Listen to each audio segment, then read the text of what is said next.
Hi friends, ఇవాళ వీడియోలో మనం 30th జూన్ 2022కి సంబంధించిన కరెంట్ అఫైర్స్ గురించి అయితే డిస్కషన్ చేద్దాం. ఎవరైతే state and central level government జాబ్స్కి ప్రిపేర్ అవుతున్నారో వాళ్ళందరికీ కూడా మన ఛానల్ తరపున వస్తున్న paper analysis, current affairs, additional GK videos చాలా యూస్ఫుల్గా ఉంటాయి. అండ్ ఎండ్ వరకు చూడండి, మీరు చాలా ఎక్కువ ఇన్ఫర్మేషన్ గ్యాదర్ చేస్తారు, చాలా నాలెడ్జ్ని గెయిన్ చేస్తారు. ఇవి మీకు అప్కమింగ్ ఎగ్జామ్స్లో మీకు చాలా యూస్ఫుల్గా ఉంటాయి.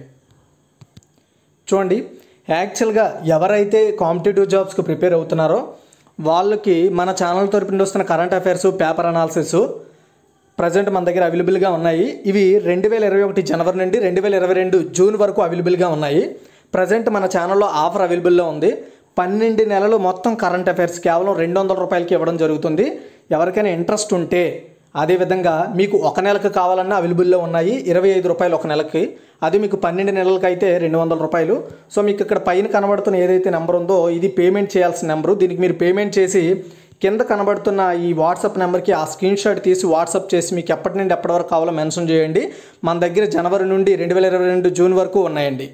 ఓకేనా? అండ్ ఇంకొక విషయం, మీరు చాలామంది ఫోన్ చేస్తున్నారు, ఫోన్స్ అయితే చేయకండి. అండ్ మీకు మరీ చాలా ఇంపార్టెంట్ అనుకుంటే కింద కనబడుతున్న వాట్సాప్ నెంబర్కి వాట్సాప్ కాల్ చేయండి ఒక 2 టైమ్స్. ఆ తర్వాత మీకు రిప్లై రావడం జరుగుతుంది. ఓకేనా? పై నెంబర్కి అయితే ఫోన్ చేయొద్దు, అది నా దగ్గర ఉండదు మెయిన్. కాబట్టి మీకు ఏ ఇన్ఫర్మేషన్ కూడా తెలియదు. మీకు ఏదైనా డౌట్ ఉంటే కింద నెంబర్కి వాట్సాప్ కాల్ చేయండి. ఫస్ట్ క్వశ్చన్ చూడండి, నారీకో నమన్ అనే పథకాన్ని ఏ రాష్ట్ర ప్రభుత్వం ప్రారంభించింది? ఆన్సర్ వచ్చేసి హిమాచల్ ప్రదేశ్ అండి.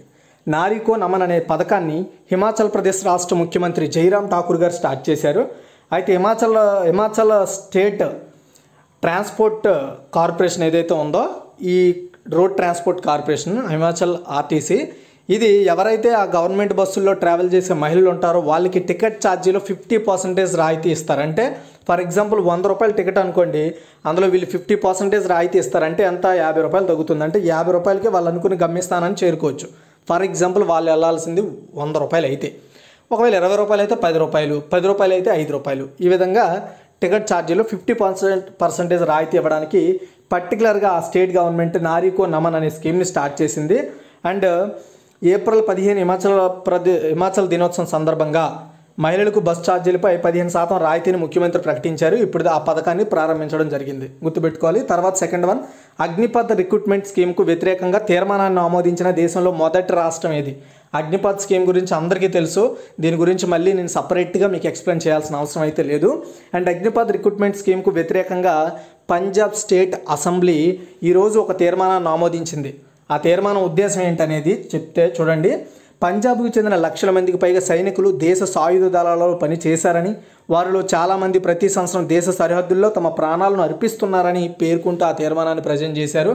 ఆ తీర్మానం ఉద్దేశం ఏంటి, అసలు ఎందుకు అగ్నిపథ్కి చాలామంది ఎందుకు నిరసనలు తెలిపారు దేశవ్యాప్తంగా అనేది ఆ స్కీమ్ గురించి చదివితే అర్థమవుతుంది.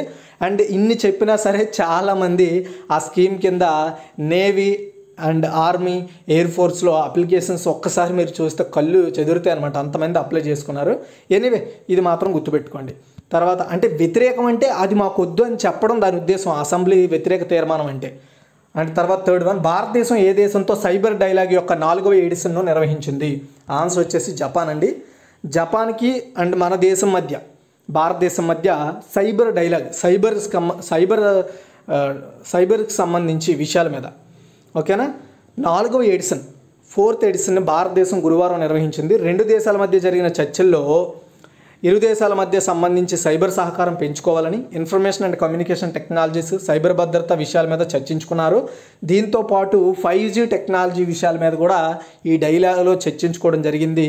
ఫ్యూచర్లో 5G టెక్నాలజీకి మన జపాన్ నుండి మనకు సహాయం అందే అవకాశం కూడా ఉందండి.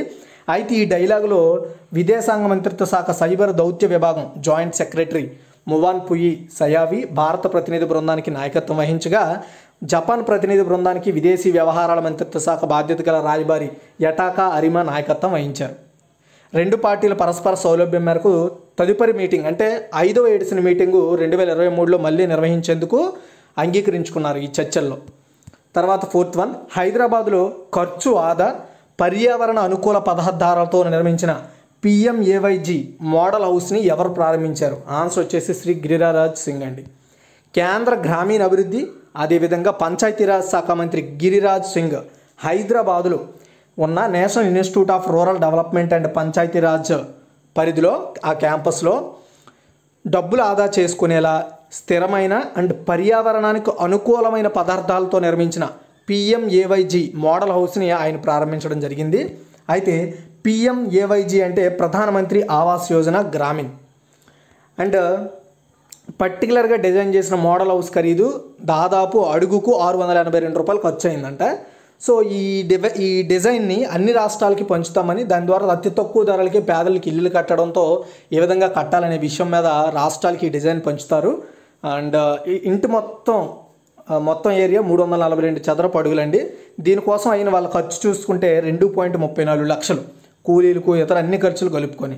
ఓకే, తర్వాత 5th one, rising and accelerating MSME performance. దీన్ని షార్ట్కట్లో ర్యాంప్ అంటారు. ఈ పథకాన్ని ఎవరు ప్రారంభించారు? చాలా ఇంపార్టెంట్ స్కీమ్ అండి. మన ఇండియా యొక్క జీడిపిని మార్చే, వృద్ధిని మార్చే ఒక పర్టికులర్ స్కీమ్ అని చెప్పాలి ఇది. ఆన్సర్ వచ్చేసి శ్రీ నరేంద్ర మోదీ.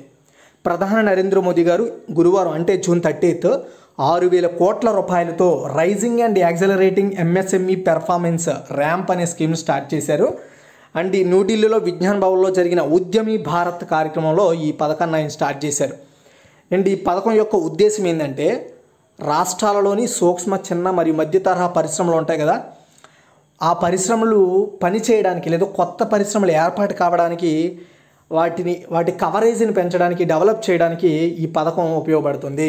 ఈ ర్యాంప్ పథకం ఆత్మనిర్భర్ భారత్ అభియాన్ను పూర్తి చేయడం ద్వారా ఆవిష్కరణలను ప్రోత్సహించడం, కొత్త ఆలోచనలు ప్రోత్సహించడం, క్వాలిటీ స్టాండర్డ్స్ని డెవలప్ చేయడం, నేర్పించడాలు అండ్ ఆ ప్రక్రియలను డెవలప్ చేయడం, మార్కెట్ యాక్సెస్ను ఇవ్వడం, ఎంఎస్ఎంఈలకి అంటే చిన్న చిన్న కంపెనీలని మార్కెటింగ్ చేయించడం, అదేవిధంగా కొత్త వ్యాపారం వ్యవస్థాపకతను ప్రోత్సహించడం దీని ఉద్దేశం.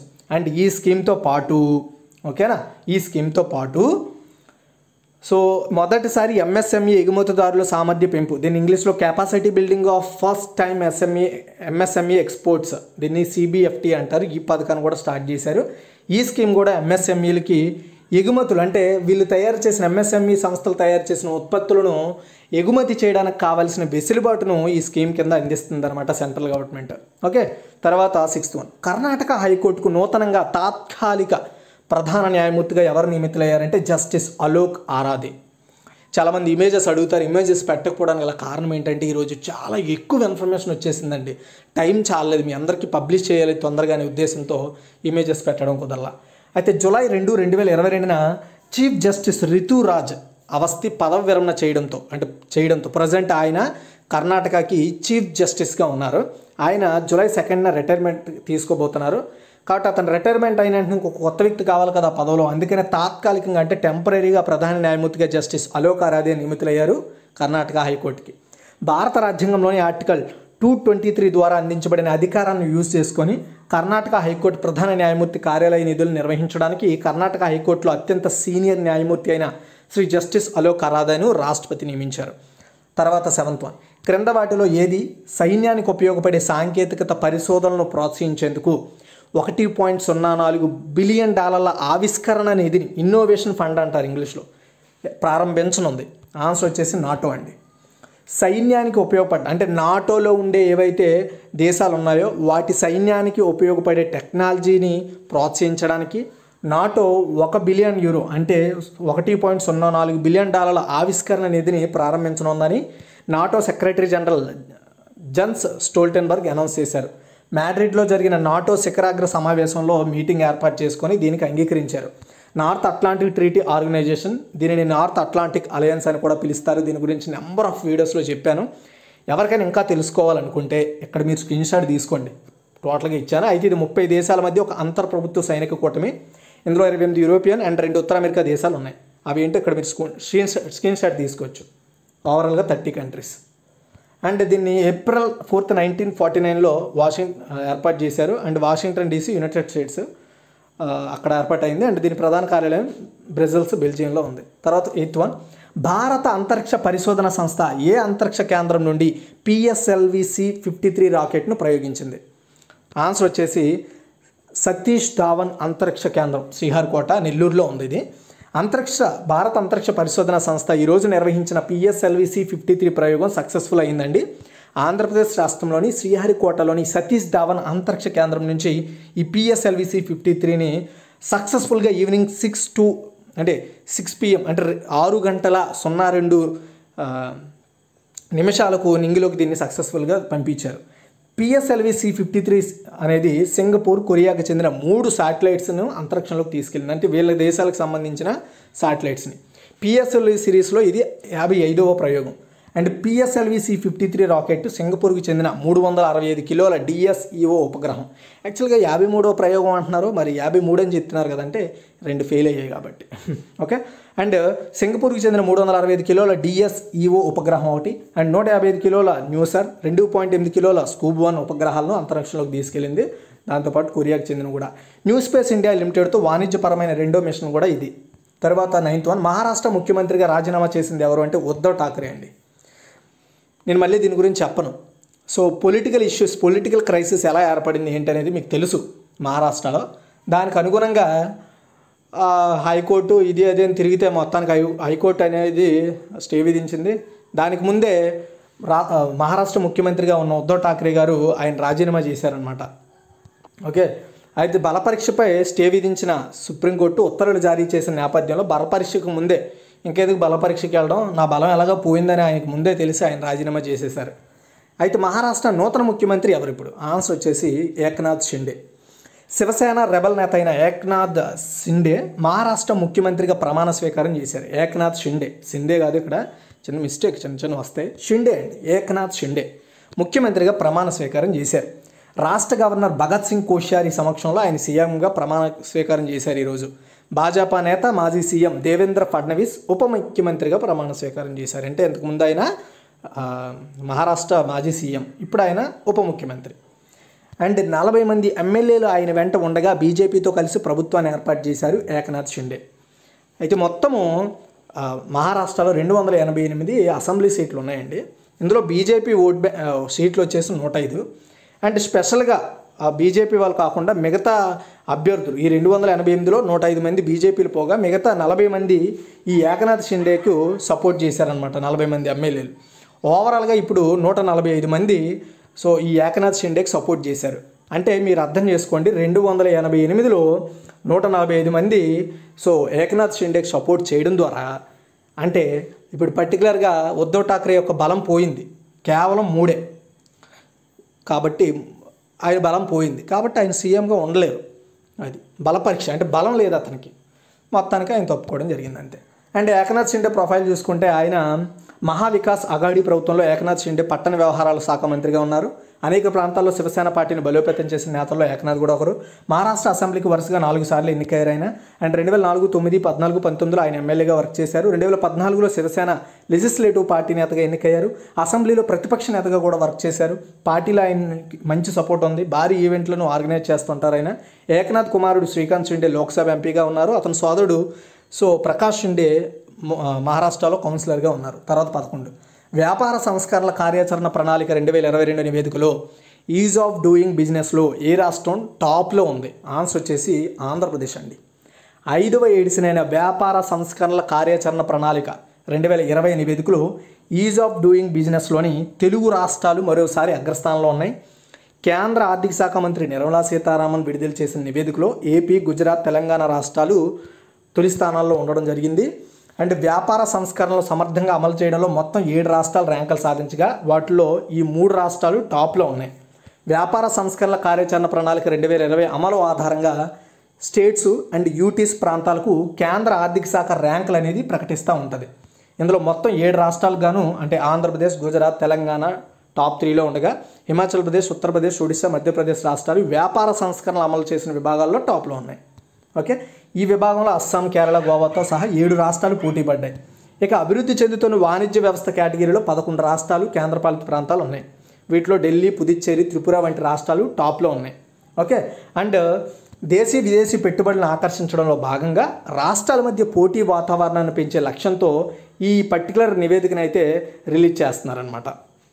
అండ్ అయితే దీనిని అంతర్గత వాణిజ్య ప్రోత్సాహక విభాగం DPIIT ఈ ర్యాంకులు ఇస్తుంది. వ్యాపార సంస్కరణల కార్యాచరణ ప్రణాళిక దీన్నే BRAP అంటారు. ఇది అమలు ఆధారంగా రాష్ట్రాలకి ర్యాంకులు ఇస్తారు.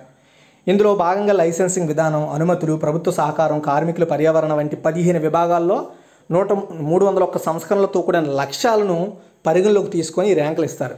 ఈ పద్ధతిని 2014లో స్టార్ట్ చేయగా ఇప్పటి వరకు 2015, 16, 17, 18, 19 ఇచ్చారు. 2020లో ఇచ్చింది 5వ ఎడిషన్. ఓకే. అండ్ ఈ నివేదిక DPIIT department for promotion of industry and internal trade అనేది రూపొందిస్తుంది. ఓకేనా, గుర్తుపెట్టుకోండి. అండ్ ఇక్కడ మీరు చూసుకుంటే చూడండి, టాప్ అచీవర్స్ స్టేట్ ఆఫ్ ప్రోగ్రెస్లో టాప్ అచీవర్స్ ఎవరెవరు ఉన్నారో ఇక్కడ చెప్పాను. ఆంధ్రప్రదేశ్, తర్వాత గుజరాత్, హర్యానా, కర్ణాటక, పంజాబ్, తెలంగాణ, తమిళనాడు. అండ్ టాప్ అచీవర్స్లో నెక్స్ట్ హిమాచల్ ప్రదేశ్, నెక్స్ట్ వచ్చేసి మధ్యప్రదేశ్, మహారాష్ట్ర, ఒడిస్సా, ఉత్తరప్రదేశ్, ఉత్తరాఖండ్. తర్వాత వచ్చేసి ఇక్కడ మీరు చూసుకున్నట్టయితే టాప్ యాస్పైర్స్లో అస్సాం, ఛత్తీస్గఢ్, గోవా, జార్ఖండ్, కేరళ, రాజస్థాన్. తర్వాత ఎమర్జింగ్ బిజినెస్ ఎకోసిస్టంలో జమ్మూ అండ్ కాశ్మీర్, మేఘాలయ, మణిపూర్, నాగాలాండ్, త్రిపుర, పుదుచ్చేరి ఉన్నాయి. తర్వాత 12 ముంబై నూతన పోలీస్ కమిషనర్గా ఎవరు నియమితులయ్యారు? ఆన్సర్ వచ్చేసి వివేక్ ఫన్సల్కర్ అండి. చూడండి, మీరు అనుకోవచ్చు ఏంటి ముంబై యొక్క కమిషనర్ గురించి చెప్పాలంటే, మీరు ఒక్కసారి గూగుల్లోకి వెళ్ళి టైప్ చేసి ముంబై కమిషనరేట్ వికీపీడియా ఒకసారి చదివితే ఎందుకు నేను ఇది చెప్పాల్సి వచ్చిందో మీకు తెలుస్తుంది. మహారాష్ట్రలో రాజకీయ సంక్షోభం ఉన్న నేపథ్యంలో ఉద్ధవ్ ఠాక్రే గారు రాజీనామా చేయకముందు సీనియర్ IPS ఆఫీసర్ వివేక్ ఫన్సల్కర్ను ముంబై పోలీస్ కమిషనర్గా అపాయింట్ చేశారు. వివేక్ ఫన్సల్కర్ ముంబైకి చెందిన 1989 బ్యాచ్ IPS ఆఫీసర్. ప్రస్తుతం ఆయన Maharashtra state police housing and welfare corporation managing డైరెక్టర్గా ఉన్నారు.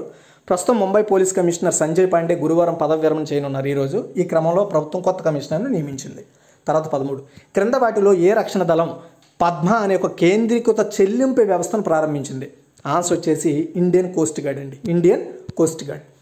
Indian coast guard pay roll automation for disbursement of monthly allowances PADMA అనే పంపిణీ కోసం పేరోల్ ఆటోమేషన్ రక్షణ మంత్రిత్వ శాఖ యొక్క control general of defence accounts Shri Rajneesh Kumar ప్రారంభించారు. ఈ పద్మ అంటే ఏంటండి? Pay roll automation for disbursement of monthly allowances. అంటే ఎవరైతే ఇండియన్ కోస్ట్ గార్డ్లో పనిచేసే ఎంప్లాయీస్ ఉంటారో వాళ్ళకి మంత్లీ వచ్చే అలవెన్సెస్ని ఇప్పటివరకు ఏంటంటే ఫిజికల్గా ఇస్తున్నారు. ఇదంతా టైం వేస్ట్ వ్యవహారం అనే ఉద్దేశంతో ఈ పర్టికులర్ పద్మ అనే సిస్టమ్ ద్వారా ఆటోమేటిక్గా డిజిటల్గా పేఅవుట్స్ అయిపోతాయి వాళ్ళ అలవెన్సెస్, అంతే, ఇంకేం లేదు. ఓకేనా, గుర్తుపెట్టుకోండి. ఇది యాక్చువల్గా డిజిటల్ ఇండియా చొరవ కింద దీన్ని ప్రారంభించడం జరిగిందండి. ఇది ఎందుకంటే ఇది పూర్తిగా మన దేశానికి సంబంధించిన పారిశ్రామికవేత్తలచే డెవలప్ చేయడం జరిగింది. ఓకేనా. అండ్ 15,000 మంది భారతీయ కోస్ట్ గార్డ్ సిబ్బందికి ఇది ఎలాంటి ఇబ్బందులు లేకుండా మంత్లీ అలవెన్సెస్ ప్రొవైడ్ చేయడానికి సుగమం చేస్తుంది. తర్వాత 14 Birmingham Commonwealth games 2022, Hangzhou Asian games 2022, Paris Olympics 2024 కోసం ఇండియన్ ఒలింపిక్స్ అసోసియేషన్తో అధికారిక భాగస్వామిగా ఏ సంస్థ పనిచేస్తుంది? ఆన్సర్ వచ్చేసి Adani sports line. So Adani గ్రూప్లో ఉన్న చాలా కంపెనీల్లో అదానీ స్పోర్ట్స్ లైన్ కూడా ఒకటి. అండ్ అదానీ గ్రూప్ యొక్క స్పోర్ట్స్ విభాగమైన అదానీ స్పోర్ట్స్ లైన్ రాబోయే Birmingham Commonwealth games 2022, Hangzhou Asians games 2022, Paris Olympic games 2024 కోసం ఇండియన్ ఒలింపిక్ అసోసియేషన్కి అఫీషియల్ పార్ట్నర్గా ఉండబోతుంది. ఇది రెండోసారి అదానీ గ్రూపు ఈ ఇండియన్ ఒలింపిక్స్ అసోసియేషన్తో కలిసి పనిచేస్తుంది. 2021 టోక్యో ఒలింపిక్స్లో కూడా కలిసి పనిచేసింది ఈ అదానీ స్పోర్ట్స్ లైన్ అనేది. కార్పొరేట్ భాగస్వామ్య వర్ధమాన క్రీడాకారులకు సాయం చేస్తుంది. భారతదేశం నిజమైన క్రీడా దేశంగా మారడానికి వీలు కల్పిస్తుందని Indian Olympics association secretary general Rajiv Mehta ఒక ప్రకటనలో అనౌన్స్ చేశారనమాట. అంటే ఇప్పుడు చెప్పిన ఈ 3 క్రీడలకి స్పోర్ట్స్ పర్సన్స్కి అధికారికంగా డబ్బులు సేకరించడం కావచ్చు, ఇతరాతర విషయాలను ఇది చూసుకుంటుంది అనమాట. తర్వాత 15 ప్రపంచ గ్రహ సకలాల దినోత్సవం ఎప్పుడు జరుపుకుంటారంటే జూన్ 30 అండి. గ్రహ సకలం అంటే ఏంటి? ఫర్ ఎగ్జాంపుల్ ఏదైనా భూమిలోని ఒక గ్రహం పగిలినప్పుడు దాని నుండి విడుదల ఒక మొక్కని మనం గ్రహ సకలం అంటాం.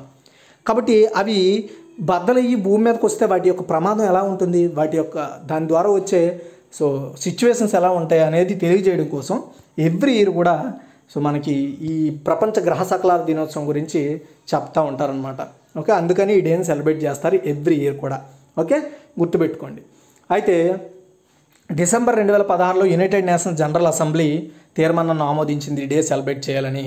1908 సైబీరియాపై తుంగస్కా గ్రహ సకలం ప్రభావం యొక్క గుర్తు ఆధారంగా ఈ డేని సెలబ్రేట్ చేస్తాం. తర్వాత 16 అంతర్జాతీయ పార్లమెంటరిజం దినోత్సవాన్ని ఎప్పుడు జరుపుకుంటారు అంటే జూన్ 30 అండి. చూడండి, ఇప్పుడు మన దేశానికి ఒక పార్లమెంట్ ఉంది. ఆ పార్లమెంట్ వ్యవస్థ గురించి తెలియజేయడమే ఈ పార్లమెంటరిజం పార్లమెంట్కి సంబంధించి అంతర్జాతీయ పార్లమెంటరిజం యొక్క ఉద్దేశం. అర్థమైంది మీకు? అంతర్జాతీయ పార్లమెంటరీ దినోత్సవం ఉద్దేశం ఏంటంటే ఒక్కొక్క రాష్ట్రానికి ఒక్కొక్క పార్లమెంట్ ఉంటుంది, దాని యొక్క ప్రాముఖ్యతను తెలియజేయడమే దీని ఉద్దేశం అనమాట.